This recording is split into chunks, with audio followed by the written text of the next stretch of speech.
میم مریم ایک بات پوچھنی تھی ایسے آپ سے کہ 30 سالوں سے آپ کی گورنمنٹ ہے، ابھی تک کوئی ایسا ہاسپٹل نہیں مریم بنا؟ نواز صاحبہ لندن روانہ ہو چکی ہیں۔ پاکستان ایئرپورٹ پر ان سے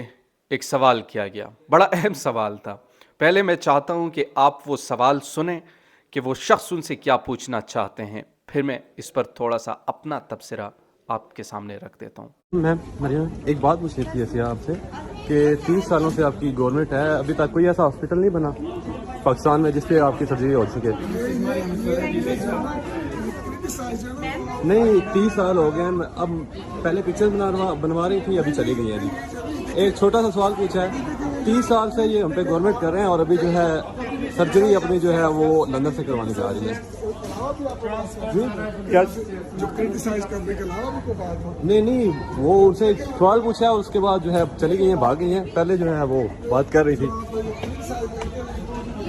30 سال سے رنجیت سنگھ کے بعد انہوں نے سب سے زیادہ ہم پہ حکومت کیا ہے اور اپنی سرجری کروانے کے لیے لندن جا رہی ہیں۔ جو آپ نے دیکھی، سوال وہی ہے کہ جناب آپ نے 30 سال تک پاکستان پر حکمرانی کی، آپ کے والد محترم 3 مرتبہ وزیر اعظم بنے، آپ کے چچا ابھی وزیر اعظم ہیں، وہ وزیر اعلیٰ پنجاب بھی رہے ہیں، تو کیا انہوں نے ابھی تک ایک ایسا ہاسپٹل نہیں بنایا جہاں پر آپ کی سرجری ہو، جہاں پر آپ کا علاج ہو، آپ کے والد محترم کا علاج ہو یا پاکستان کی کسی شخصیت کا علاج ہو؟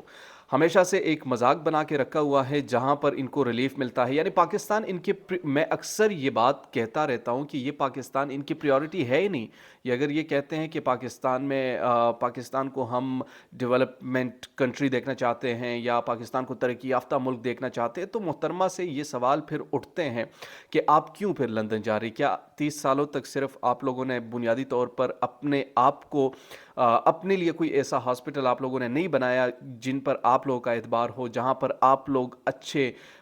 ڈاکٹرز یہاں پر بٹھائیں، جہاں پر اچھے سے اچھے ایکوپمنٹس یہاں پر لے کر آئیں؟ پاکستانی عوام کو آپ لوگوں نے صرف اس بہانے چھوڑا ہوا ہے کہ یہاں پر سرکاری ہاسپٹل ہے، ہم یہ کریں گے، ہم وہ کریں گے، ہم پاکستان کو ترقی یافتہ معیشت بہتر بنانے کے لیے بنیادی طور پر صرف یہ ایک بادشاہت کی ایک سوچ رکھتے ہیں، اور یہی سوچ ان کو لندن لے کے جا رہی، وہاں پر وہ اپنے سیر سپاٹے کرتے ہیں جہاں پاکستانیوں پر مشکل حالات ہو، تو یہ اتنے بے حس لوگ ہیں کہ لندن جانے پر ترجیح دیتے ہیں۔ مگر اب ان کے والد صاحب کی مثال لے لیجئے، جب ان کے والد صاحب پر تھوڑا سا یہ ایک سخت وقت آیا تو لندن بھاگنے پر مجبور اور کہا کہ میں مرنے والا ہوں، میرا علاج وہاں پر ہونا ہے، میرا یہ ہونا ہے۔ بہرحال بیمار ہو جاتا ہے انسان، مگر کم سے کم اگر آپ لوگ کا اعتبار نہیں ہے، میرے دل میں being a citizen of Pakistan یہ تو اٹھے گا کہ آپ صرف اور صرف یعنی میرا اعتبار تو نہیں ہوگا کہ اگر آپ لوگ یہاں پر علاج نہیں کرتے تو میرے لیے میں کیوں کروں یہاں پہ، یا دوسرے پاکستانی کیوں کرے، پھر آپ پر وہ ٹرسٹ کیوں کرے؟ تو یہ ٹرسٹ بنیادی طور پر جو ایک سوال اٹھتا ہے اور یہ سوالات ان سے پوچھے جاتے ہیں، اور ان سوالات کو دیکھتے ہوئے یہی لوگ اسی طریقے سے بات بھی کرتے ہیں اور پھر عوام کے سوالات کو فیس کرنے کے بجائے ان کو اگنور کرتے ہیں۔ بہرحال سوال تو پوچھیں گے، سوال پوچھ رہے ہیں، سوال لوگ پوچھیں گے، اور مزید اس سوال کو پوچھنے کے لیے آپ دیکھیں گے کہ آنے والے دنوں میں بھی اسی طریقے سے ان سے یہی سوالات ہوں گے۔